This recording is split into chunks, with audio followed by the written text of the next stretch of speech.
सकाळ सकाळी आमची स्वारी निघाली आहे क्रॉफर्ड मार्केट फिरायला, कारण आपल्याला फेस्टिवलचं काम आहे.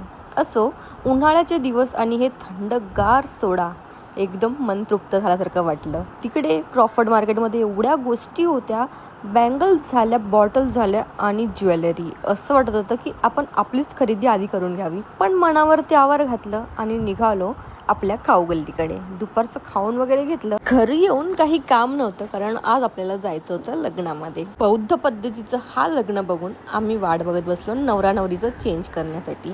तोपर्यंत ही अशी मुलं जी सगळ्यांनाच वाटत असतात की लग्नामध्ये नको असावी, कारण मस्ती भरपूर करतात. पण आमच्याकडे आम्ही पर्सनल घेऊन फिरतो. असू देत. गप्पा मारता मारता अचानक लाईटच गेली. आता ही लाईट कशाला गेली माहिती नाही.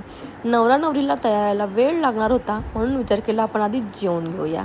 हा व्हिडिओ मी काढला होता माझ्या नवऱ्याला दाखवण्यासाठी की आम्ही किती मस्त मस्त खाल्लंय, पण विचार केला तुमच्यासोबत ही शेअर करू. आणि फायनली उशिरा का होईना, पण या सीझनचा पहिला आमरस मी या लग्नातच खाल्लाय.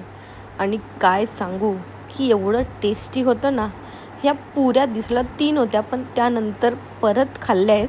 त्या मी नाही रेकॉर्ड केल्या, कारण कमी जेवते ही दाखवायचं होतं ना. जसं तुम्हाला हा ताट भरलेला दिसतोय ना, तसंच माझं मनही भरलं हे सगळं खाऊन आणि तृप्तही झालंय.